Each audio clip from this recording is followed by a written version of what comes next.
Bom, bem-vindo, pessoal, que já chegou para a nossa live. Hoje a live está muito legal, muito interessante. A gente vai acompanhar todo o trabalho do professor Leandro e o time dele com o COI, né, e a preparação das amostras e classificação, como eles classificam e selecionam as amostras para o COI.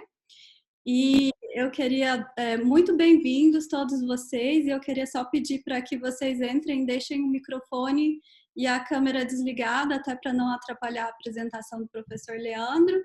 Eu vou deixar a minha câmera e microfone também desligado, porque às vezes tem algum barulho aqui, como eu estou em São Paulo. E aí, no final, quem tiver perguntas, por favor, escreva as perguntas no chat, que eu vou ler para o professor e ele vai responder. O professor está um pouco com o tempo corrido, então a gente vai começar exatamente daqui 2 minutos, a gente vai começar às 2 horas em ponto. Essa live ela vai ser gravada e depois a gente vai passar ela para o nosso canal no YouTube e também vai estar disponível no nosso site na SIC, no nosso espaço digital na SIC. Como convidado aqui eu também tenho o James Faria. Para quem não conhece o James Faria, ele é gerente América Latina do Cropster, e eu sou Lívia, eu sou gerente Brasil, para o Cropster Brasil. Então, qualquer dúvida, qualquer pergunta que vocês tiverem sobre o Cropster, pode falar comigo e também pode falar com o James. Vou pedir então para o professor se apresentar, falar um pouco do trabalho dele, né, professor, que você desenvolve também vários trabalhos de pesquisa e tecnologia aqui no Brasil, e já vou deixar que você apresente e vou admitindo as pessoas que forem entrando. E eu quero também te agradecer imensamente, é uma honra ter você com a gente e eu admiro muito o trabalho que o senhor faz. Obrigado, Lívia, e bom, boa tarde a todos os participantes, né? Agradeço imensamente a possibilidade de poder estar trabalhando junto com a Cropster, né? E mais ainda dentro desse concurso de qualidade que é fantástico, que é o Coffee of the Year, tá? Então, como a Lívia falou, meu nome é Leandro, eu sou professor no Instituto Federal Sul de Minas, na área de indústria e qualidade de café lá no Instituto. Nosso instituto ele tem, né, cada instituto federal na verdade atende ao arranjo produtivo local e a gente trabalha muito com a ideia da cafeicultura, porque nós estamos na região sul de Minas, né, aqui na cidade de Machado, que é bem ao centro da região sul de Minas. Então a gente está aqui na maior região produtora e o café é o que a gente trabalha na instituição, tá? Nosso instituto tem toda uma indústria de café, cápsula, todos os laboratórios, mas hoje eu estou como diretor de um polo de inovação tecnológica, tá? É um polo que é uma unidade da Embrap, que é uma empresa do governo, né, para poder fomentar a inovação tecnológica, e o que a gente faz lá é exatamente isso, criar e desenvolver novos equipamentos para a indústria do café. Né? Além de softwares, trabalhamos com inteligência artificial, nós trabalhamos com tudo que existe de necessidades aí para novas patentes para o mercado. E a gente faz esse trabalho de pesquisa, de treinamento de torra. Eu sou mestre em torra também, tá? Desenvolvo vários concursos de qualidade, né, na instituição, entre eles o do Estado de Minas, o próprio Coffee of the Year. A gente participa esse ano a gente fez 8 concursos de qualidade, né? E para todos esses concursos, né, a gente tem toda uma sistemática para estar trabalhando, para estar desenvolvendo o concurso e para estar trazendo resultados de qualidade para os produtores, tá? E a gente ficava assim sempre muito carente, né, na utilização de um software, né, que agilizasse nossos trabalhos, né? Já chegou ano que a gente teve que arquivar, né, praticamente 16, 17 quilos de papel, né? Isso foram para mais de 8 resmas de papel de puro laudo, né, de concursos de qualidade. O nosso concurso, por exemplo, do Estado de Minas, né, esse ano ele teve 1.800 amostras classificadas, né? Mais de 2.000 amostras chegaram para serem feitas na instituição. E o pessoal da Emater é quem faz esse concurso com a gente lá. Né? E tem esses concursos feito Coffee of the Year que bate sempre ali 400, 500 amostras.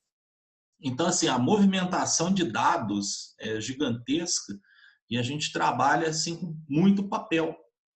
E fica aquilo moroso, difícil de ser trabalhado, então o Cropster acabou vindo para ajudar de forma enorme, não só na movimentação de todos esses dados, mas também nos trabalhos de perfil de torra, que é uma coisa que a gente sempre teve muito cuidado nos concursos, né? Para evitar que a torra beneficiasse uma propriedade ou principal, né? Prejudicasse outras. Então, a gente precisava de um modelo que pudéssemos seguir, né? Uma coisa confiável, que a gente pudesse trabalhar para assegurar resultados. Né? Então, a ideia da nossa apresentação aqui hoje é mostrar como que acontece esses concursos, né? As necessidades básicas dele, né? E o que tem de interessante por trás de um concurso desse. Por isso a ideia do bastidores, né? da Cropster dentro do Coffee of the Year.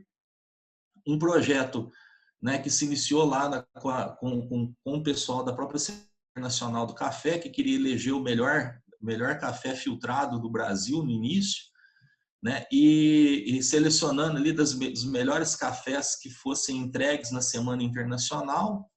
Isso ficou gigante. A gente recebeu a amostra de 8 estados diferentes, nos mais inusitados, tipo Ceará, Pernambuco, tá?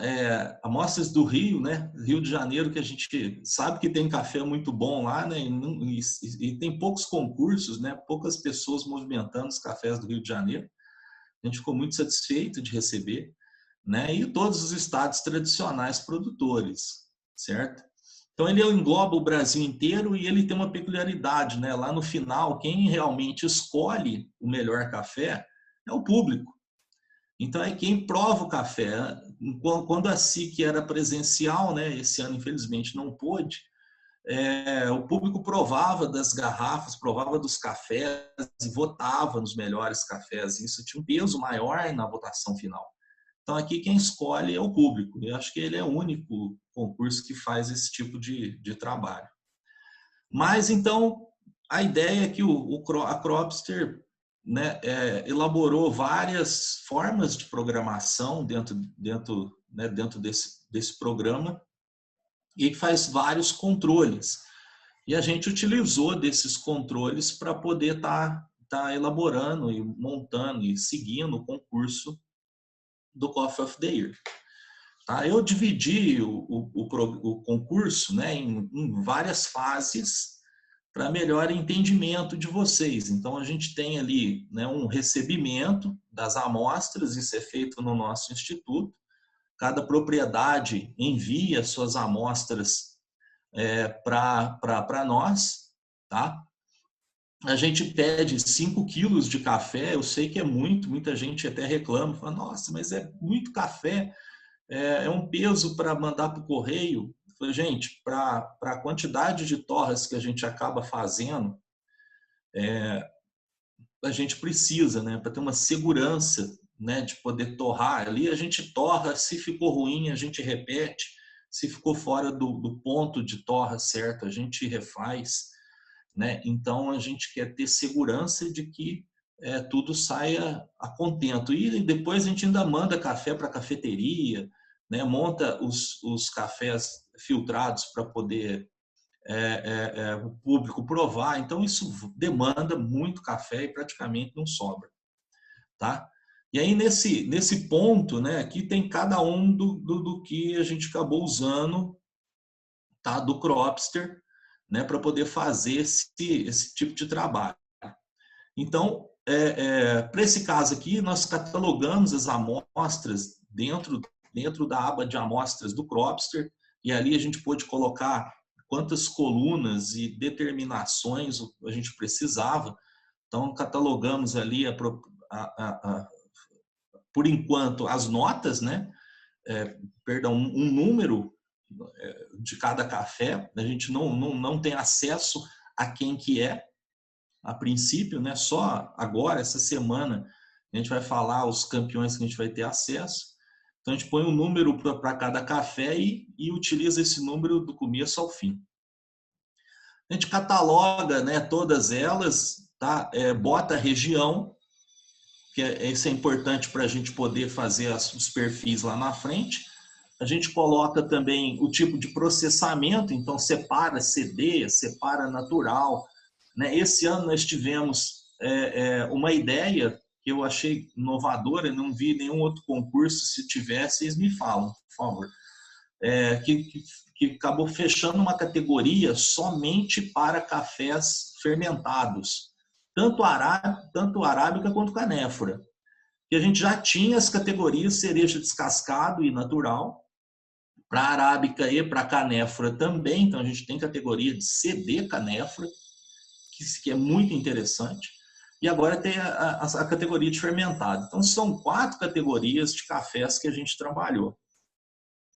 E a gente catalogou tudo isso para facilitar o trabalho, né, e a separação dos cafés e a formação das mesas para as provas. E aí a gente fez o quê? Torra de tudo isso pelo Roast Intelligence com o uso do Curve Prediction.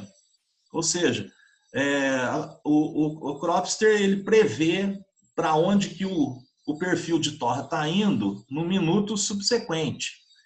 Então, você sabe para onde a curva está indo e para onde que ela se ela está aumentando ou se ela está caindo daquela curva anterior que você tinha feito ou de um perfil pré-estabelecido, que foi o que a gente fez.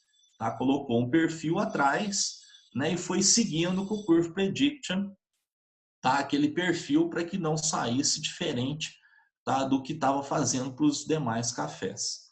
Certo? E pelo próprio Cropster, né, a gente fez as sessões de degustação. Esse ano foi importantíssimo, que a gente tinha núcleos para provar esses cafés, vou explicar no próximo slide. E a gente tinha que separar cada café para cada um dos núcleos. Usou o Roast Intelligence de novo, tá? Para poder fazer os perfis que, depois de provados, né, a gente pegou cada café finalista e fez os perfis para entregar para as cafeterias. Então, aqui a gente pegou o perfil anterior, viu a prova do provador, como que ele classificou o café, né, em floral, frutado, viu como que foi o corpo desse café, como que foi a acidez desse café, como que foi a qualidade que ele apresentou, e tentou potencializar mais ainda essas características para mandar para as cafeterias. Então, a gente fez mais 2 curvas, pelo menos, para poder tentar achar o melhor do café e jogou como um perfil definido e usou o Curve Prediction para poder fazer de novo, né, essa torra. Tá? No final, enviado essas amostras todas os finalistas para as cafeterias, né? O Cropster ajudou a organizar todos os dados de resultados e notas, tá? Para a gente depois emitir os relatórios, né? E o próprio Cropster vai fazer os relatórios que vão ser entregues para os produtores. Em termos de números, só para vocês terem uma ideia, né? Só nessa primeira fase aqui foram 380 torras feitas, tá? Em 4 dias. Isso com 2 probatinos e 1 extrato da Carmomac, certo? Os probatinos da Probat, tá? Para poder montar os cafés que iam para os provadores. Né? Desses 347 cafés que foram torrados, 211 arábicas, 72 fermentados, arábicas fermentados, 36 canéforas fermentados e 36 canéforas e 28 canéforas fermentados. Esse é o número. Tá? Para provar né? Normalmente a gente convida todos os provadores para o Instituto Federal, tá? A gente monta sessões de prova dentro do Instituto. Lá o laboratório é muito grande, muito amplo, a gente tem 10 mesas de prova para poder provar, não essas mesas redondas, são mesas retangulares, compridas, mais altas, que cabem até 12 cafés em cada mesa, de cada lado. Então dá para pôr até 24 cafés lá, certo? A gente não põe tudo isso para provar de uma vez só, não. É só para mostrar a capacidade. Mas a gente pode colocar ali tranquilamente, né? A gente já fez isso, colocar 30, né, 40 provadores para provar ao mesmo tempo. Mas pela pandemia a gente não podia colocar todos juntos numa mesma sala, então a gente pediu para colegas, parceiros de várias partes do Brasil, tá? Montar a sua mesa de prova para provar junto com outros 2 colegas, então no máximo 3 pessoas por sala, tá? Para provar os cafés. Tá? E enviamos os cafés para esses núcleos. Tá? Então foram 14 núcleos, 2 no Paraná, 1 no Rio de Janeiro, 1 em São Paulo, 1 na Bahia, 4 em Minas, mas Minas Gerais foi dividido em 1 núcleo no Cerrado e 3 no sul de Minas. Tá? 1 núcleo no Espírito Santo e 1 núcleo em Rondônia para provar os cafés canéforas. Tá? Então, aqui houve 12 núcleos que fizeram as provas dos cafés arábica e 2 núcleos para a prova dos cafés canéfora. Como eram 64 cafés somente, né, a gente conseguiu fazer em 2 núcleos.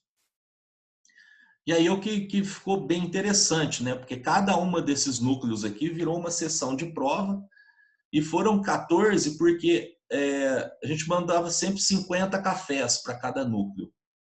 Só que esses 50 eram sorteados para ir para o núcleo e os mesmos 50, as mesmas amostras, tá, de um núcleo ia para um outro núcleo, por sorteio também.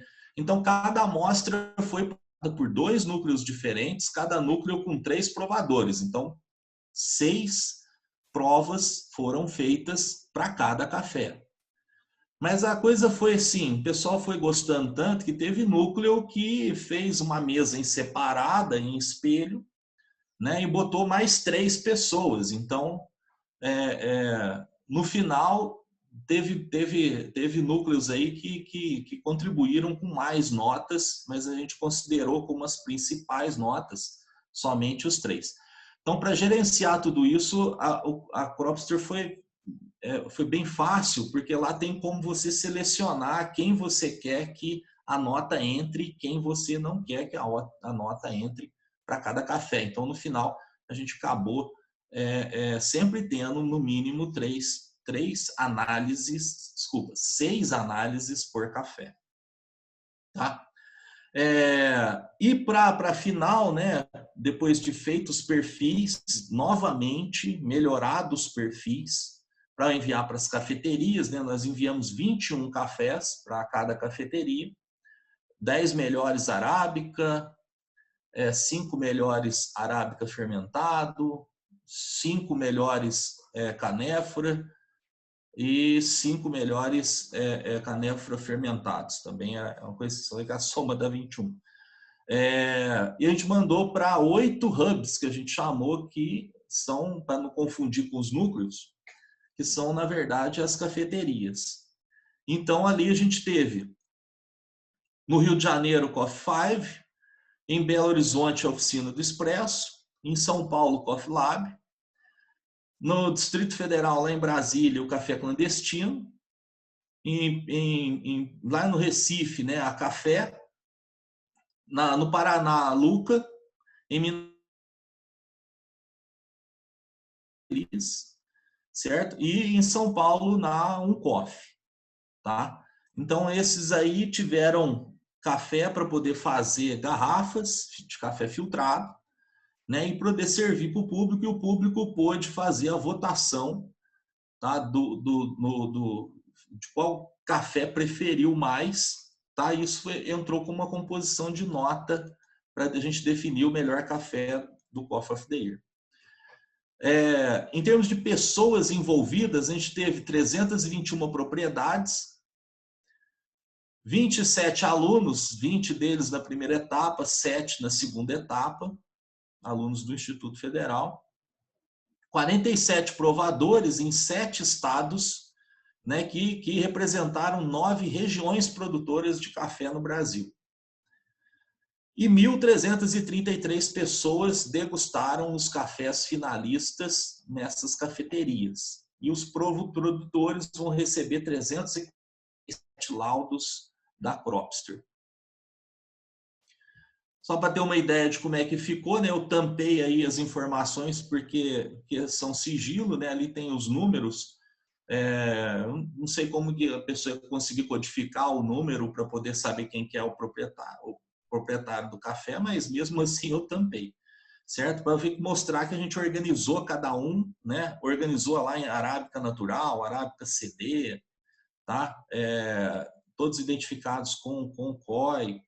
Então, tinha o nome, né? O nome da amostra, na verdade, era o número dela. Então, houve uma codificação nesse sentido.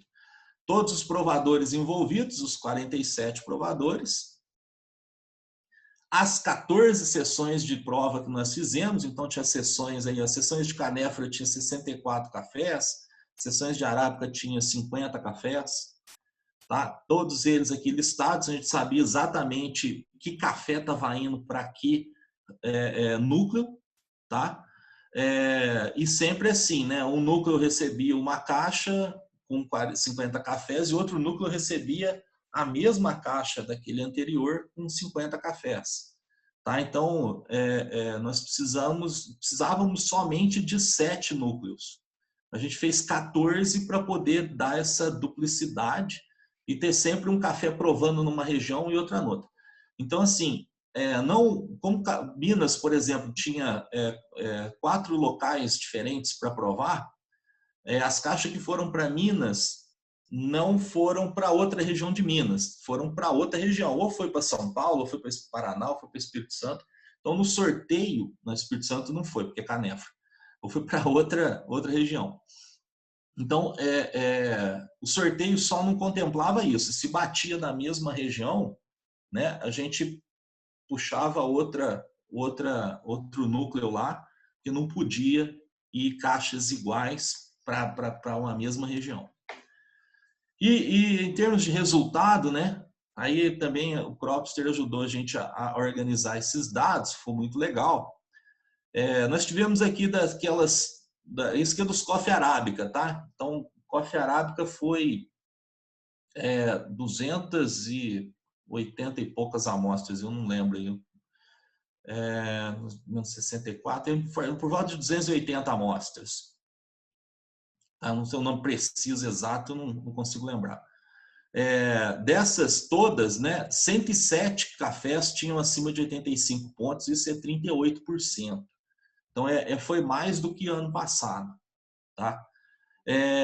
E outro ponto que eu gostei muito também, né, porque foi 34 amostras arábicas de 87 pontos, acima de 12% dos cafés que chegaram, então, tinha 87 pontos. E 3% tinham 89. Essa pontuação em 85, 87, 89, isso é média, tá? Porque esses 8 cafés de 89 pontos, né, alguns provadores deram 90, 91, 92, alguns deram 88. Então, ficando nessa faixa aí de 88, 89, 90, que deu uma média de 90 pontos. E a gente achou não, né? Em termos de cafés de 85 e 87 pontos, houve um ganho do ano passado. Então, melhoramos muito para o ano passado. Mas uma coisa que eu gostei demais foi a questão dos provadores, né? O desempenho dos provadores durante o concurso. Né? Esse desempenho eu achei bem interessante, porque antigamente a gente juntava todo mundo numa sala, cada um dava sua nota, né? Mas a gente conversava sobre a nota no final, né? Sem pedir para fazer nenhuma alteração, lógico, é só para a gente ver se algum provador não encontrou alguma coisa diferente que o outro não notou, ou algum defeito que o outro não pegou. Então, essa averiguação sempre é feita. Tá? A gente sempre toma esse cuidado, né? Vai que alguém achou um defeito no café que os outros não enxergaram direito, né? Não conseguiram provar e ver esse defeito, então precisamos saber.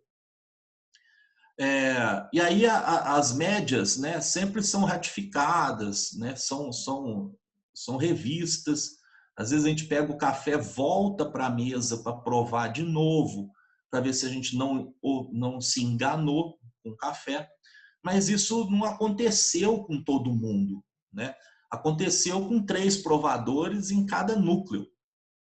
E aí depois você juntou um núcleo com outro, bateu isso em termos de nota e a gente pensou, nossa, será que vamos ter problema de um núcleo dar uma nota melhor do que a outra? E não aconteceu, certo? Então, pelos dados do Cropster aí, né? Isso aí é a pontuação que eles deram para cada um dos cafés, aí tá, o Cropster ordenou as notas da menor nota para pior. Então, uma coisa a gente já consegue enxergar, porque, por exemplo, em questão de nota baixa, tá? Houve muita discrepância, ou seja, para dar nota baixa, bem baixa, né? Que nós estamos falando de nota que é de 69 pontos, 70 pontos. Então, esse é café que apresentou algum problema grave, né? Alguma xícara errada, alguma coisa nesse sentido. Então, para dar nota muito ruim, nossos provadores não são bons, certo? Eles não são assertivos em dar nota ruim, menos mal, tá? Mas para nota boa, sim. E aí, quando a gente vê a apresentação dessas notas, né, o desvio padrão que o programa da Cropster faz, tá? A gente já identifica aqueles provadores que ficaram fora da casinha. Então, eu marquei eles só para visualizar melhor. Não foram muitos, porque aqui nós estamos falando de 300 amostras. Então, em 300 amostras, um ou outro deu uma escorregada, tá? Não foi a mesma pessoa. E a gente teve essa discrepância grande aqui em nota menor, e a gente teve, sim, em nota maior, alguns provadores tiveram dificuldade em encontrar. Mas com o programa do Cropster, a gente pegou esses valores que estão em preto, isolou, foi buscar, identificou que alguns provadores eles estavam certos, tá, em dar uma nota mais baixa, né, porque outros tinham encontrado xícara riado e aí no outro núcleo esse riado não apareceu, mas ele foi contabilizado, tá? Então, aí a gente conseguiu identificar as amostras problema. Então, isso foi um problema que muitos desses pontos pretos vieram dessa informação. Um núcleo achou uma xícara riada e o outro núcleo não achou. Quer dizer que o café tem uma xícara riada lá, tá? Então, em 6 provadores, um identificou um problema, né? Então, isso foi contabilizado, foi visto e a nota, né, prejudicou a nota do competidor. Tá, mas só se a gente tivesse feito esse desvio padrão para a gente poder conseguir enxergar isso daí, certo? E essas notas em preto foram retiradas do processo. Então, com o Cropster a gente conseguiu, né, fazer isso, né? Quando tinha, a gente via que a prova não estava correta, não estava adequada, alguma coisa aconteceu, a gente pôde isolar isso daí, retirar, né? E seguiu as notas válidas para aquele café. Isso foi muito interessante. Outro ponto que a gente achou bem interessante também, né, como no Cropster, né, no Cropster Cup ali, cada um usou o seu celular para estar dando a nota, certo? Então chegava o e-mail para quem não conhece o Cropster, né? Chega o e-mail para a pessoa, ele tem um link nesse e-mail, né, o provador, e aí ele consegue, quando ele abaixa o aplicativo, ele consegue entrar na sessão que foi designada para ele. Então ninguém pôde entrar na sessão do outro. Ficou fácil da gente gerenciar também. Então ele chegava, ele podia dar a nota e ele podia também dar as características do café que ele achava. E aí o Cropster vai lá e reúne essas características, a gente pode filtrar pelas características, é bem interessante esse ponto. E a gente fez uma brincadeira aqui para a apresentação de hoje, né? Ou seja, aqui em termos dos grandes grupos da roda de sabores, né? A gente tem aqueles que são os mais comuns. Então, por exemplo, 35 cafés, né? O provador falou que tinha sabor doce. 109 no grupo de nozes e cacau, 12 de especiarias, 12 de assado. Teve defeitos também, então 15 cafés tiveram problemas, tá? 11 cafés dentro dos herbáceos, 21 dentro dos álcoois e fermentados e 52 dentro dos frutados. Eu achei bem interessante esse resultado, né? 52 é o segundo maior resultado depois do comunzão, que é o noz, cacau e doce. Desses frutados, a gente teve mais frutas vermelhas e frutas cítricas. Outras frutas cítricas também foi outra interessante, né? É até pouco comum nos anos anteriores, tá? E aqui também podemos colocar a categoria de frutas amarelas. Frutas vermelhas também deu uma intensificada, e principalmente por conta dos cafés fermentados. Mas para mim o maior espanto foi os 78 cafés florais, tá? Aí esse eu achei interessantíssimo, ele foi maior do que o frutado, tá? Então as nomenclaturas dadas, né, florais para esses cafés foram bem interessantes. O nosso campeão, e sempre foi assim há vários anos que eu faço concurso de qualidade, né, o campeão é o caramelo. Tá? A designação caramelo e chocolate sempre são as campeões de determinação que o provador dá. Como o Cropster tem ali uma aba, né, de observação que a gente pode colocar a observação nossa, tá? Não só a roda de sabores, o que acabou acontecendo? Alguns escreveram os nomes que a gente sempre gosta de puxar em todo concurso, né, que são os mais incomuns, né? Então, alguém deu cumaru, fisales, jabuticaba até que não é muito mais tão pouco comum, não, tem bastante. Jaca, lúpulo, né? Lúpulo eu vi ano passado e esse ano para algum produtor, algum provador falando de lúpulo.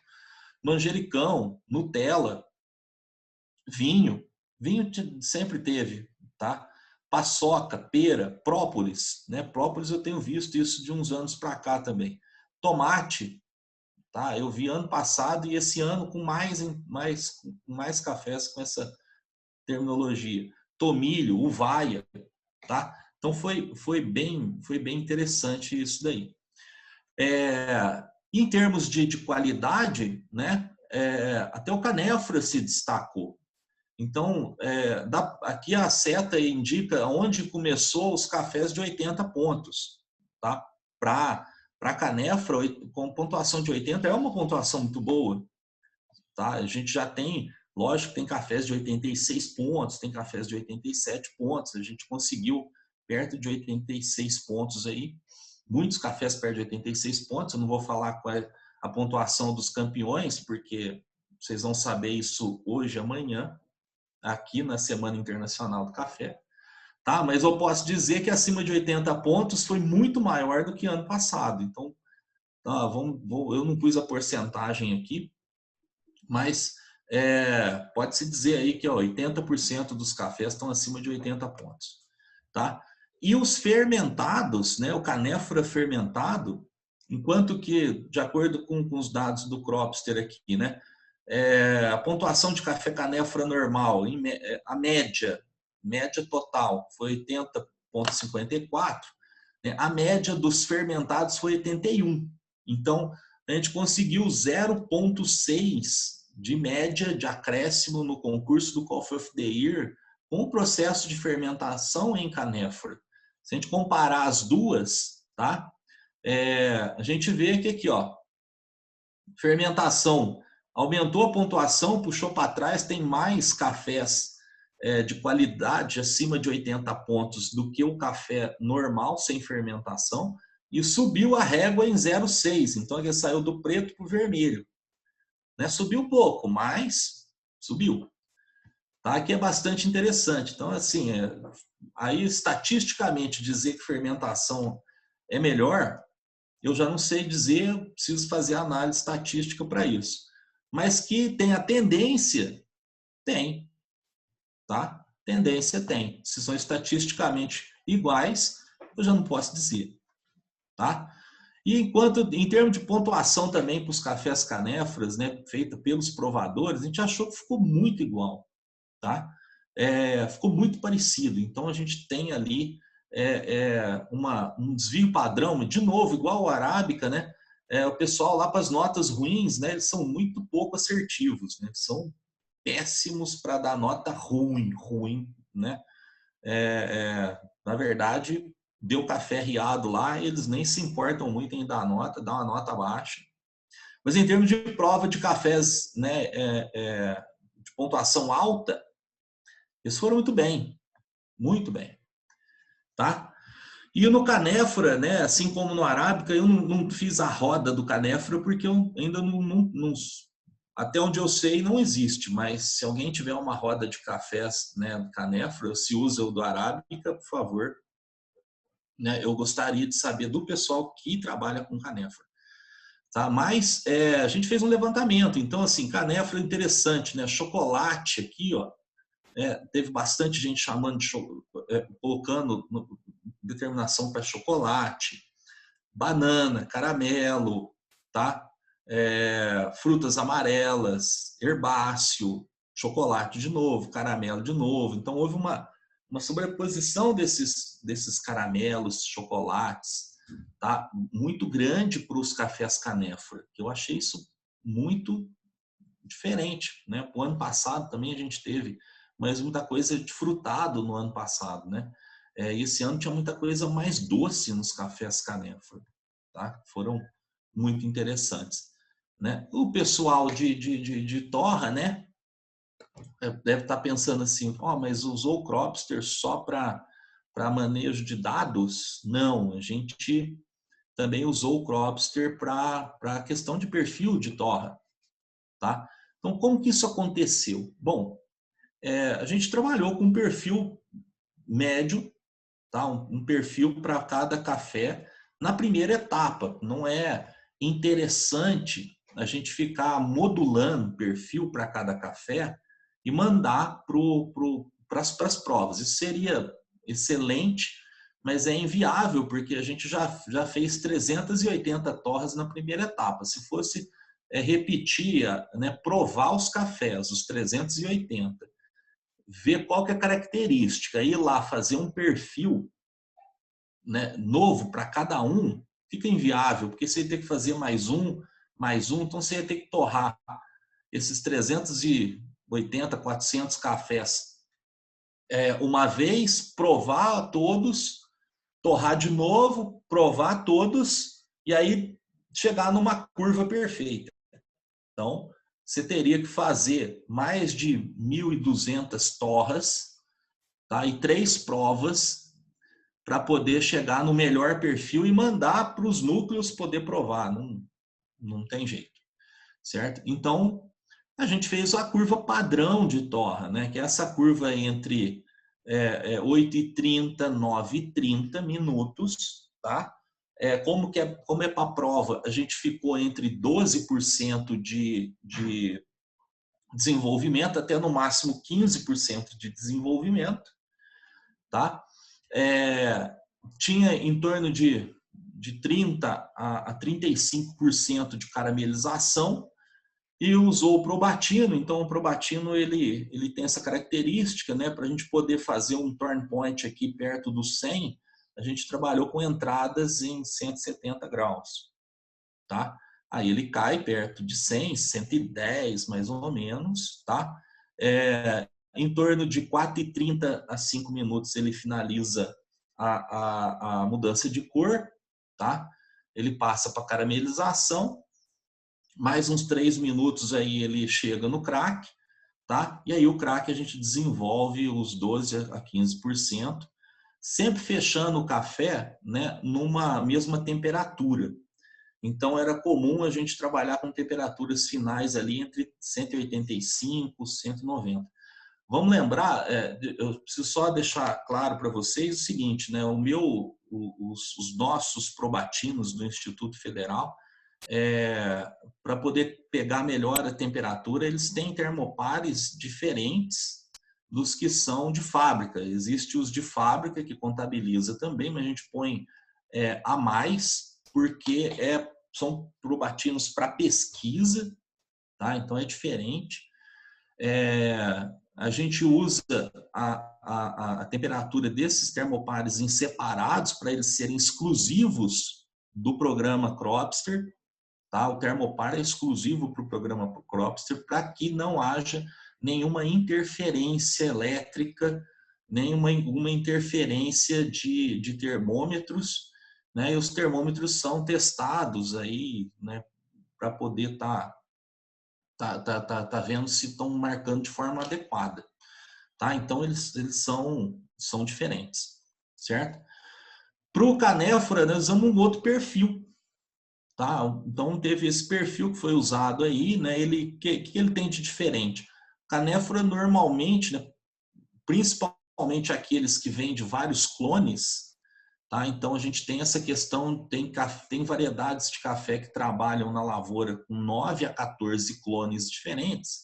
Então eles vêm com uma diversidade de sementes, tá? Mas hoje, ultimamente, tem feito coleta seletiva, né?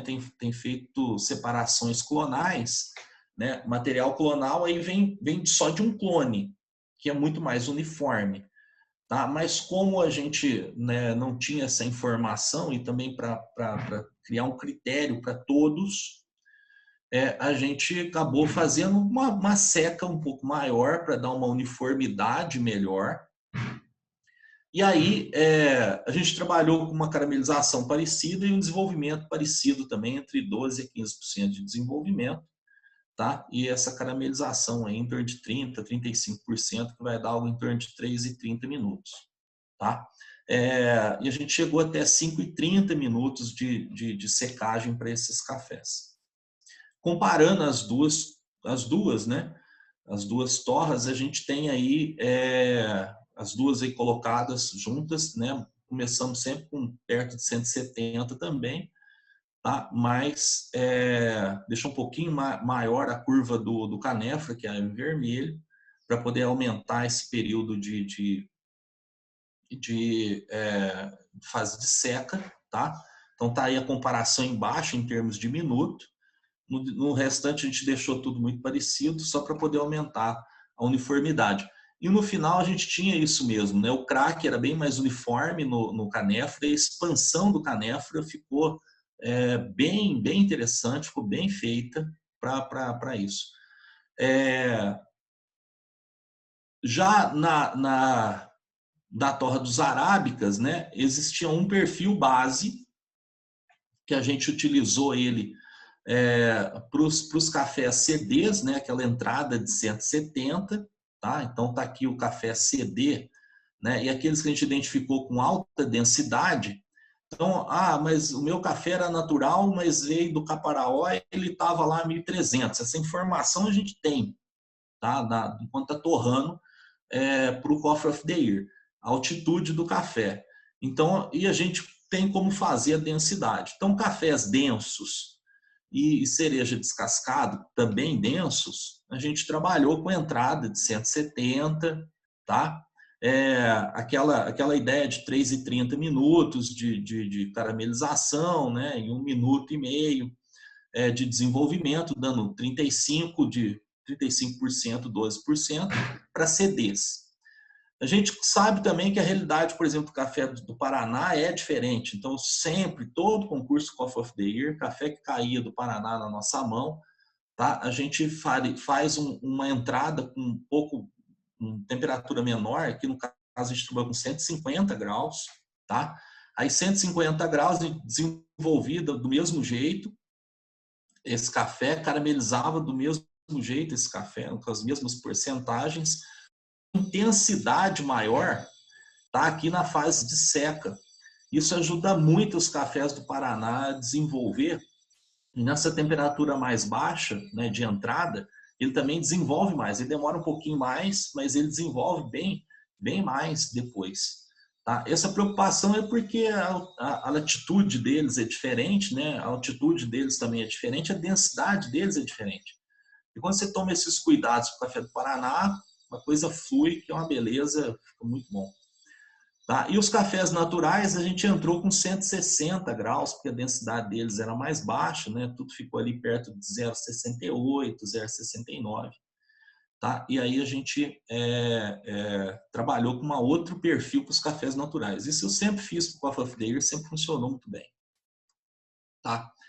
Já para os cafés dos finalistas, né? Para os cafés que iam para as cafeterias, mudavam a coisa, porque a gente trabalhava para fazer um café filtrado, certo? E a gente tinha que tirar o máximo do café. Então, como eram somente 21 cafés, aí deu para trabalhar. Aí a gente, né, fez uma torra, a gente já tinha a prova dos provadores, a gente já sabia o que os provadores tinham dado para o café, a gente já sabia do corpo, se ele era muito baixo, a gente normalmente não era, né, porque são os melhores cafés, mas sempre foi um corpo meio médio para médio alto. Mas quando a gente via ali algum desequilíbrio na bebida, a gente tentava fazer um certo equilíbrio, tá? E como às vezes era um frutado, às vezes era um caramelo, às vezes era um floral, a gente trabalhou com a questão do desenvolvimento. Então, florais a gente não desenvolveu muito, frutado também não, caramelo, chocolate desenvolvia um pouco mais, tá? Caramelizava um pouco mais os cafés frutados para poder dar corpo que precisava. E a gente sempre fez isso, trabalhava essa ideia do café, fazia 2 torras, tá? Provava para ver se estava tudo adequado e definia aquela curva como sendo a melhor, colocava no roast compare e aí a gente fazia a torra de 1,5 kg de café que foi enviado para as cafeterias, né?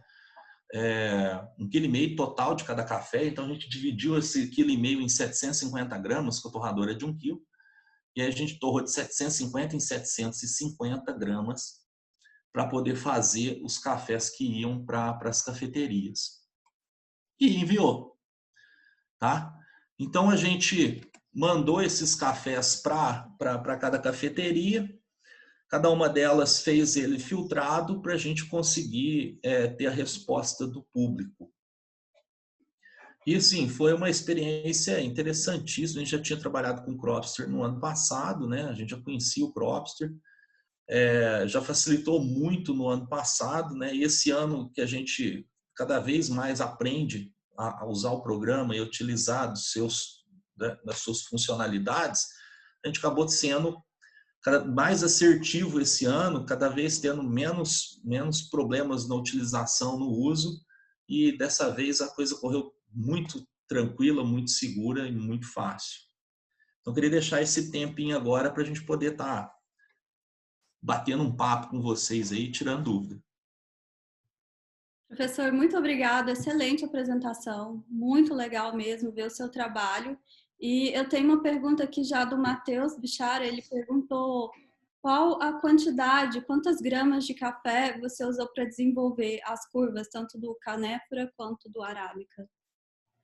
Então, a gente tem uma definição aqui para com a própria Probat, né? No Probatino, a gente não trabalhou só com Probatino, trabalhou com extrato da Carmomac, certo? Eu acho que eu falei que o extrato a gente utilizou para os cafés fermentados e para os cafés canéfora. Por quê? Porque como ele é só torra de convecção, não lembro se eu acabei explicando isso, mas o extrato ele faz torra de convecção, tá? Ele não tem condução, é só ar quente. Então, naturalmente, por causa desse processo, a fase de seca desses cafés são maiores. E onde eu preciso de fase de seca maior? Nos cafés fermentados, que são grãos bastante desuniformes, a maioria deles que veio para a gente é assim, infelizmente, né? E nos cafés canéfora. Então a gente utilizou ele para fazer essas torras aí. Por definição, a própria Probat, né, ela garante que as torras ficam perfeitas quando trabalhadas a partir de 500 gramas. Então a gente usou sempre meio quilo para fazer essas torras. Só na final, né, Lívia? Na final, quando a gente foi mandar para as cafeterias, quando já tinha tudo estipulado, nós fizemos torra de 750 gramas, né? Em 2 vezes, para poder mandar, ter 1,5 kg de café para enviar para as cafeterias. Bacana. O Dalton está perguntando quanto tempo demorou todo o processo, desde o recebimento das amostras até o resultado final? Boa pergunta, né? Os meus alunos, né? Eu devo o concurso aos meus alunos, porque a gente nessa vida louca de aula, palestra e etc., eles aguentaram as pontas lá, fizeram 80% de todo o trabalho estava na mão desses meninos, tá? Estão super bem treinados para trabalhar, tanto com Cropster quanto com concurso de qualidade, prova e torra. Esses alunos, eles começaram 5 dias para catalogar todas essas amostras, né? Praticamente, nós levamos 4 dias para fazer as primeiras torras, mas entre organizar as torras, né? E organizar as caixas para envio, isso foram em torno de 6 dias de torra e organização. E aí depois a gente trabalhou 2 dias para manipular os dados, né? Os alunos também fizeram isso. E aí as torras para a cafeteria levou 4 dias. Então podemos dizer aí que seguramente nós gastamos quase 1 mês, né? 25 dias mais ou menos para fazer o concurso. Interessante. E você já faz esse concurso há alguns anos. A minha pergunta para você é: você tem notado um aumento da qualidade dos cafés brasileiros, tanto a arábica quanto o canéfora? Ano a ano. Ano a ano. Não tem nenhum ano que foi pior do que o outro. Foram similares. O ano passado a gente teve um maior salto. Tá? Ano passado, em termos de amostra de 85 pontos acima, né, perto dos outros 3 anos anteriores que a gente fez, né, então eu estou há 5 anos trabalhando nisso, nesse concurso em específico. O ano passado foi o maior salto, tá, em número de amostras com 85 pontos acima. Número de amostras de 90 pontos, de 89, 88 pontos, não muda muito, sobe muito pouco. Mas o número de 85 ano passado foi maior. Esse ano foi maior, mas foi o quê? 5, 7 amostras. Então isso foi 1%, 2% a mais do que ano passado. Então, tirando o ano passado, que foi um surto, todo ano sobe a régua um pouquinho em quantidade de amostras e na pontuação. O Alisson está perguntando: ao que você atribui esse salto de qualidade nos cafés brasileiros? A falta? Não, o A salto. falta é claro. Não, o salto. O salto? O salto de qualidade. Não, a falta de qualidade e o salto de qualidade, para mim, tem a mesma resposta e chama pós-colheita. Tá? Então, o Brasil não tem qualidade de café excepcional do jeito que a gente gostaria de ter, do jeito que a gente imagina que o Brasil pode ser, porque a pós-colheita, às vezes até não é mal feita, mas o pessoal mistura muito café sem saber. Né? Às vezes até 2 cafés muito bons que quando você mistura, eles não ficam bons mais. Eu dou exemplo sempre nas minhas aulas. Você tem um café muito chocolatado, caramelo, e junta com um muito bom frutado, ele não vai ficar bolo de floresta negra, né? O que é um cerejão com um chocolate. Vai ficar um café ruim, desequilibrado. Tá? Então, não adianta juntar 2,90 pontos achando que vai dar 92 pontos. Né? Normalmente, juntar 2,90 dá 88. Então, não pode, muita coisa a gente erra ali. Certo? E respondendo a pergunta do Alisson, a pós-colheita tem melhorado, o pessoal tem se conscientizado mais, tem escutado mais a gente falar de pós-colheita e tem tirado alguns vícios de pós-colheita, tá? Alguns vícios de secagem também estavam muito mal feitas, tá? Utilizando melhor terreiro, suspenso, nem precisa gastar muito, não. Não precisa ter dinheiro, tá? Mas precisa ter cuidado, zelo. Perfeito. Então, o produtor brasileiro ele está cada vez mais interessado em fazer um processo de pós-colheita bem feito para ter uma qualidade maior na xícara, né? Exatamente. E ele tem conseguido isso muito mais. A gente está tendo um ganho genético, Lívia, mas ele é expressivo, mas não é constante. Não é todo ano que a gente tem uma variedade melhor entrando no mercado. O pessoal descobriu o arara, né, agora. Mas já planta arara, eu já trabalhei em consultoria de fazenda de arara há 5, 6 anos atrás. Tá? Então, já existia. O pessoal está descobrindo, então demora o ganho genético. O meu ganho de pós-colheita, ele é ano a ano. O Marcelo Risse está perguntando como é definido o perfil de torra para as amostras? Ele muda de ano em ano? Não, ele não muda de ano em ano, todo ano o perfil é o mesmo. Se vocês quiserem fazer, pessoal, eu já falei ali, ó, a seca em torno de 4 minutos e 30, 5 minutos, tá? A caramelização em torno de 3 e 30 minutos e o desenvolvimento final em torno de 1 minuto e meio. Isso dá 35%. Falar em porcentagem em uma curva de 10, uma curva de 8, é totalmente, 8 minutos é totalmente diferente. Né? Então, 1 minuto e 30, que é em torno de 12% a 15%. Faz isso na propriedade, prova, e se tiver café bom nesse perfil, manda para nós no concurso, que ele vai ser feito exatamente da mesma forma e a gente vai provar ele. Precisamos desse padrão. Tá? Se fosse concurso de qualidade de 20 amostras, eu fazia o melhor perfil para cada uma das 20, mas não é 400, 500 amostras, então tem Professor, que ser a mesma. só deixando essa deixa, aproveitando essa deixa do pós-colheita, a gente está com um produto novo aqui no Brasil super acessível, ele é R$ 1.320 por ano, é R$ 110 por mês e ele faz todo esse processo de rastreamento e gerenciamento do pós-colheita. Inclusive, o meu pai também vai começar a usar, a gente vai começar a melhorar nossos processos de pós-colheita e aí você tem todo o rastreamento desde a pessoa que colocou o café no pátio, por exemplo, da fazenda, quantas vezes ele foi mexido, a medição do BRICS, então você tem toda a rastreabilidade de tudo que está acontecendo no pós-colheita e é muito legal, muito simples de usar e o Lucas Venturim, inclusive ontem, ele falou na nossa live e ele fez assim uma demo extraordinária mostrando como que ele está usando na fazenda dele e é muito legal e vale a pena.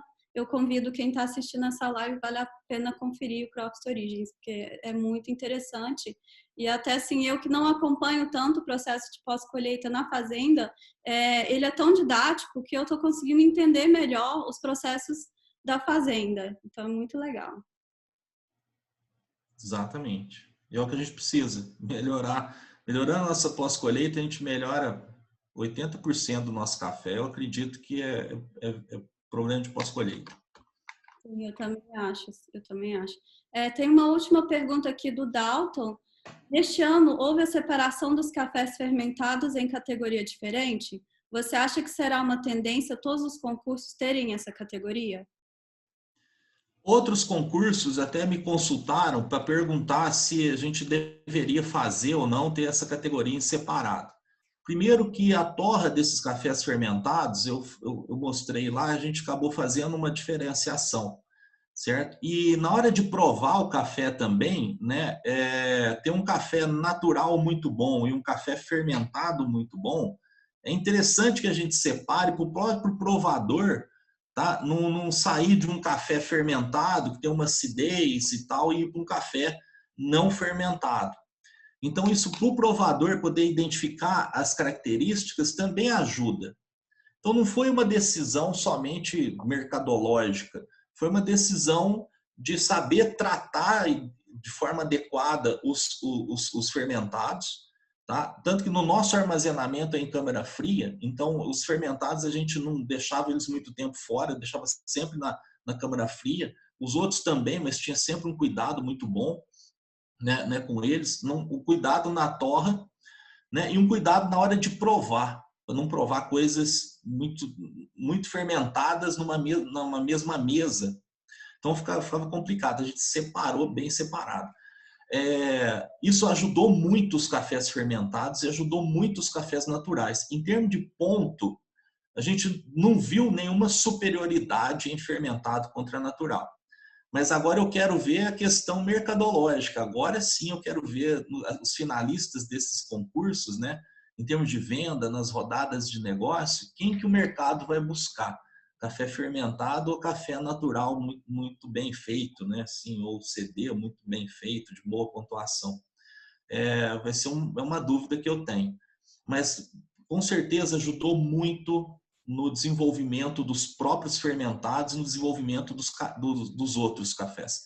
Para torrar, né, a gente tinha cuidado com os dois, mas sabia que cuidados tinha que ter, porque sabia que estava entrando um fermentado no torrador e estava entrando um não fermentado em outro. Muito interessante. Eu gosto muito dos cafés CD no Brasil, assim, eu gosto que ele tem um aroma, né, um sabor mais puxado para o frutado também, né? Os fermentados eu ainda estou começando a experimentar, e eu já experimentei cafés fermentados no Brasil maravilhosos, muito bom. Estão bem feitos, estão bem feitos. Professora, eu sei que você está com um tempo um pouco corrido, né? Eu só vou ler a mensagem da Elaine, falou parabéns, professor, pelo seu trabalho. Parabéns, Lívia, obrigada. Isso aqui é compartilhar o conhecimento, né, e mostrar como o nosso mercado ele tem um potencial muito grande, tanto aqui quanto lá fora, né? Os profissionais não deixam nada a desejar. O Dalton falou, legal, muito obrigada e parabéns pelo grande trabalho. Obrigado. Parabéns de novo, professor, é um grande trabalho, é muito legal. Espero que um dia eu consiga mandar amostras também da fazenda. Vai sim. Do concurso Cup of the Year. E é bom que assim, o Crops é uma ferramenta que ela te proporciona organizar todos esses dados, ele salva muito tempo e você pode fazer isso que você fez esse ano, né? Mandar amostras para núcleos em diferentes partes do Brasil. E Exatamente. Tudo mensurado ali, isso salva muito tempo, né? E ajuda bastante. Joia. Gente, eu só tenho que agradecer. Eu tenho outra palestra agora, daqui a 1 minuto. Então, agradeço a Cropster pela oportunidade, agradeço a todos que vieram aí participar. Muitíssimo obrigado. E o concurso segue. Amanhã, né, tem os campeões. Nós vamos saber dos campeões aí e as pontuações que eles tiveram. Agradeço, pessoal, e tenham uma boa tarde. Obrigada, professora. A gente que agradece. Obrigada, viu? Até mais. Um abraço. Tchau, obrigada, gente.